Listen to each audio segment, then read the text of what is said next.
Hello, everybody. This is Roopa Sunku, Chief Evangelist at Touch a Life, bringing you another episode of Mentor Loop. Today, the topic that I'm going to share with you is about mock interviews, the importance of mock interviews, and what do you achieve out of a mock interview is the context or the lens that I'm looking at this topic with. Most of us have either been set aside the interview process because you're happy with your job, or you have a little bit more leverage in the current position that you have and may not think about an interview. But it's a great practice to be able to keep your resume updated and keep your interview skills sharpened at all times. Opportunities do come upon you, and you don't want to be sidetracked by not being prepared mentally or from the different perspectives that you want to share back into the stakeholder network or your sponsor network to be able to land that dream job, regardless of whether you're looking for a job or not. That could be the first context why you would like to do mock interviews on an ad hoc basis and keep your resume updated so that it is not a surprise and your skills are not rusty. The second and more important piece is looking for the jobs is something that comes to you organically through the different recruiters or through the network. And you do not want to say that you're not ready to interview at this current moment. Take every opportunity to interview, giving you the ability to focus, reflect, and decide on how you want to present yourself at that moment in time. So kind of taking that perspective into more depth, I would say that mock interviews is almost like a role play. You get very used to the current job and the current skill set that you're honed in or focused in on or working on. And you often forget to bring your holistic view back to the table. So this is what I would say is pick multiple people within your network. One may be a friend or a sibling or a family member who cares to give you true and realistic feedback on your interview answers. And then go ahead and take somebody in the same industry or in the same work portfolio that you carry to see how you're presenting yourself. Make sure that these multiple people that you mock interview with or role play with are objective and are being very accurate with the feedback and with no hesitation at this point. Because this is not about pointing out errors or mistakes, but the perception that you have or you bring to the table. So these practice sessions should be about a consistent story with facts and building blocks that you have narrated in your resume to be highlighted as well. Get your standard set of questions ready to use. You know they're going to ask for introduction of yourself and tell them a little bit about what you have done so far. That is definitely one of the general questions. If there are other logistical, people management, people interaction, your communication skills, etc., will definitely be another possible question within the interview process. The other and probably a third one would be your problem solving skills and your prioritization skills will be another aspect of your interview.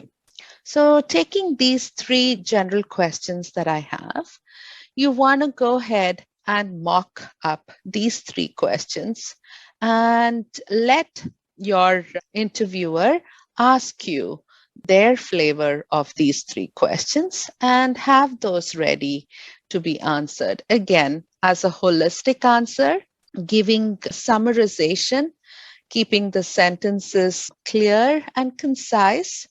And lastly, but more importantly, making sure that you're gravitating to the kind of job that you are interviewing for or mock interviewing for at this time. The other aspects of the interview is making that eye contact, making sure that you elude confidence, enthusiasm, making sure you have the right body language in the interview, and most importantly, the listening skills and being able to answer appropriately. The other aspect of a mock interview that you should pay close attention to would be how you're organizing your thoughts and sharing those thoughts in a very formulated or point-wise discussions through the interview. Understand and determine with your mock interviewer whether you are portraying a positive and lasting impression of yourself, giving you an upper hand or an opportunity never to be forgotten and be somebody that any interviewer desires to make you a part of their team. So these are some of the key pieces that you need to organize in thought, in format, and content to be able to share with your interviewer. These interviews should be done, like I said, with multiple people within your network or outside your network as well.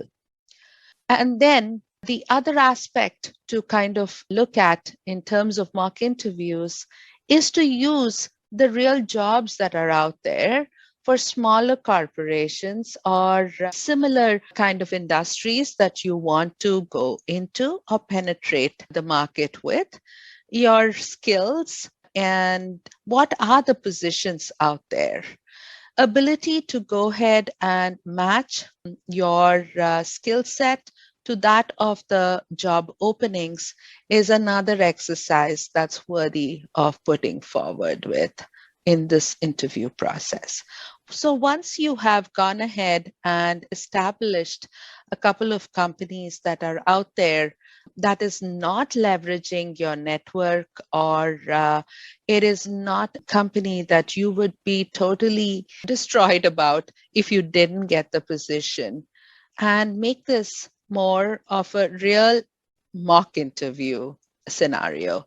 And this will actually be, with every essence of the word, an objective person for you to impress and make sure that you're able to get your personality and your skills and your academic toolkit in front of a possible or a future employer. But take every opportunity to do the best and look at how it goes. Some of these first few interviews may not go to your liking. So do not go out there and take the companies that you absolutely want to be associated with or using your network to be a reference point and lose it out on an experimental exercise of your interview skills. So use this opportunity to mock interview so that you don't miss out on these opportunities that you really want to get on your portfolio or in your favor in terms of being offered a job. Many a times, we are so honed in on and so comfortable with the jobs that we have that we don't exercise our thinking abilities to determine whether you're positioning and portraying the best you in that situation. So all of these sort of experimental interviewing that you do is important, and you may end up landing those jobs even though you were using it as an experimental or a mock real interview situation. And then think about it. It's no harm to say no to a position, but definitely improves your self-esteem and strokes your ego if you're able to land any of the positions that you have interviewed for. But there is no need to be disappointed if you didn't make it in the first few interviews, because you saved the best for last, as they say. So keep the real dream jobs in your back pocket after you have taken off your cold feet in some of the early interviews or mock interviews that you get under your belt, so that you go in with a bang and are able to achieve much more in the real interview that makes a difference and lands you your dream job overall. So, in essence, take this as an experimental role play to be able to prioritize, summarize, and make the definition of what you want to share and how you want to share be very solid and consolidated. This way, you will be able to portray it with confidence, come across very passionate and entrenched in making that next step or making that interview mean much for you to get that job.